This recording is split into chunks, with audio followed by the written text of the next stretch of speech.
All right, welcome back, everybody. Lots of business headlines this week. Vacancy rates in Northern Virginia office buildings. President Obama trying to rally international partners to fight ISIL or ISIS, and so much more. So joining me to unravel the week's headlines is Peter Morici, who of course is the economist at the Robert H. Smith School of Business, and Jonathan Aberman, head of Amplifier Ventures. Gentlemen, thank you all for being here with us. And we do have a lot to cover. And we want to start, Jonathan, briefly about Roslyn and the problem that it's having. You call them the see-through buildings. What's going on? Well, I think that right now the Washington, D.C. business community, particularly in technology, is going through an enormous change because of the way the government's acquiring technology. And you're seeing a big problem in the real estate market developing. There are people that are working on this issue. For example, Tandem and a Sign initiative I'm doing with government contract leaders like Mike Daniels, Ed Bursoff, and others. There's moves afoot to address the problem, but it's going to be a long lift to solve it. But let's talk about what the issue is exactly. Right now, we're saying the vacancy rate in Roslyn, in Northern Virginia, for that matter. Well, Northern Virginia generally, and it's not just Roslyn, it goes all the way out to Route 28. It's very high. It's very straightforward. 30%, The right? government is changing how it's acquiring technology, moving from a focus on services to a focus on product, and our region needs to reconfigure to solve that problem. And that is resulting in a high vacancy rate. Absolutely. Well, there's more to it than that. That's very true. But there's also the issue that people are changing the way they work. More people work at home more of the time. They need smaller office space. And also, what people like in buildings changes over time. Just like they used to go to Radio Shack, then they went to Circuit City, now it's Best Buy. Likewise, they don't want to drive so darn much. So there's more of a premium again on downtown Washington. It's not that they've done everything right, it's just that the subway goes there. And we look at the Roslyn skyline, for example. I know we're talking overall about Northern Virginia, and just a year ago, I did a story about the tallest building in the D.C. metro area opening up. And they decided that they were going to build this building without getting any tenants. This is the 1-year anniversary of that building, and it's still empty. Right, because the market's changing. We're going, basically, I mean, hello. I just told you how. It's Sunday morning, master the obvious, here we are. But shouldn't they have known this? If you not this, if you Oh, build you it, if you build it. time with these people. No, let's not be hard on them. No, should they know?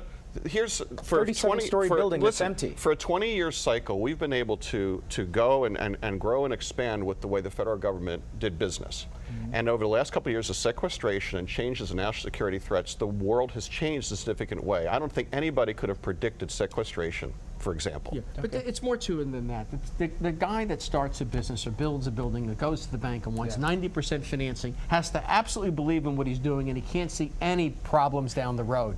We've had a real problem. We're not seeing any problems down the road. Entrepreneurs take chances. It's just more obvious. Or they're reckless with the bank's money. It's good to have that kind of money to take those sort of chances. Entrepreneur. Hundreds of millions of dollars. That's how we roll. All right, let's talk about the international, that's how we roll, international headline of the week. Of course, President Obama was back at the UN. It struck me, of course, that this was a president who won the Nobel Peace Prize, and this did not sound like a peacetime president. This was a wartime speech. Well, and he was can't trying be. to build a coalition. He can't be. I mean, obviously, the kind of violence we're confronted with ISIS has to be met with force.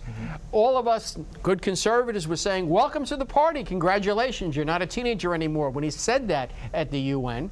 But he's really hamstrung by the fact that he didn't take a hard line with Syria. And for example, the Saudis didn't want to get on board because they're concerned he'd back out. But I think he's done a masterful job of putting together this coalition. And did he have success? Oh, does he have success? Look, Peter and I, our opinions are slightly different here. And I said it last month when we were on the air together. I am highly concerned that we are dropping bombs without a clear end game. Yeah. I mean, Syria is a mess. Iraq is a little bit more straightforward right now. So did he get he got enough consensus from Congress and the American people to do what he's doing? Will it hold up for the long term? I'm not sure. You can't. You cannot root out ISIS without boots on the ground. That's the bottom line. They will be able to assimilate into the neighborhoods and the cities.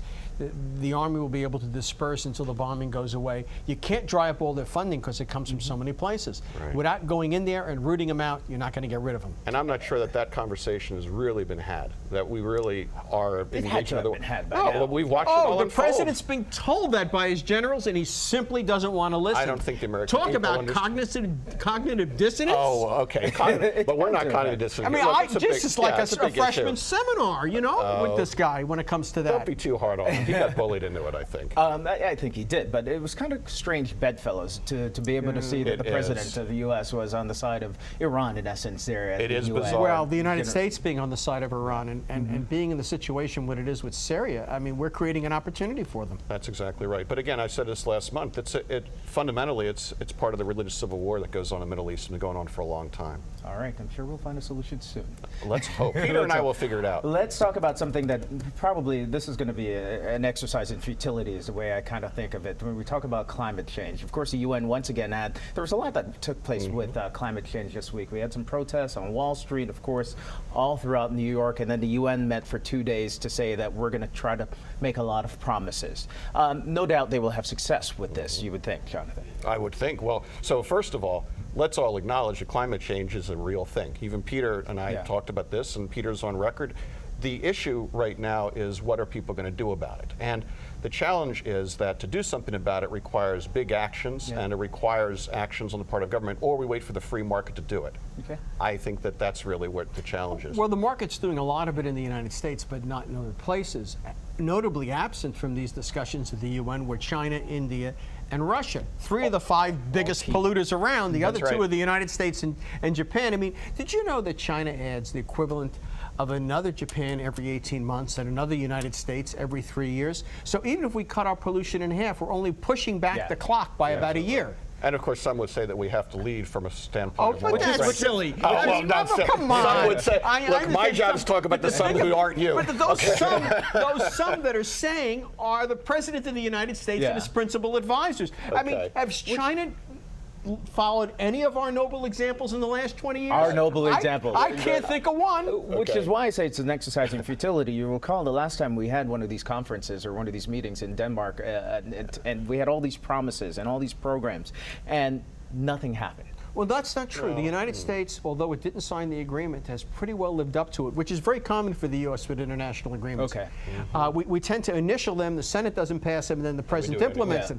We have done a dramatic job of reducing our emissions, and that progress continues. And I think Mr. Obama deserves some good marks for that. Okay. All right. Gentlemen, let's stay in Europe, or stay in our focus overseas for a quick second here. I just got back from... You want to depress people on Sunday morning.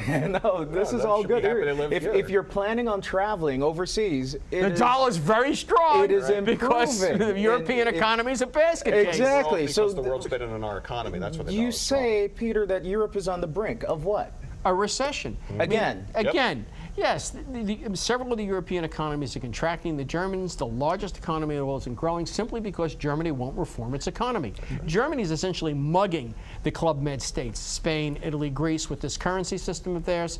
They're an export-led economy. Somebody has to import, which means they constantly borrow. They borrowed all they can, so the economy is stopped. Absolutely. It's Keynesian economics in reverse. See, I would say it's austerity going amok, but at the end of the day... But austerity is being mandated by the fact that the credit has run out. Yeah, Germany's killing Europe. Just remember what Maggie, Maggie said about socialism. Sooner or later, you run out of other people's money to spend. Yeah, so Greece would have been better off if they were able to escape a couple of years and by the ago. way, but their economy's bouncing the back. Ukraine, in a lot of ways, happened because they asked to join Europe, and we said, and the Germans said, no, unless you do austerity, you can't be in. And we drove them into the Russians' arms, or the Europe drove in the Russians' arms. All right. So, and in like a one-word answer, are they in a recession now or the next quarter?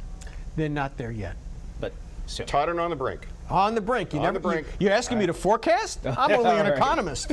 I'm a venture capitalist. He's a vegetarian. High rollers is basically what that ends up meaning. All right, gentlemen, thank you. We'll be right back.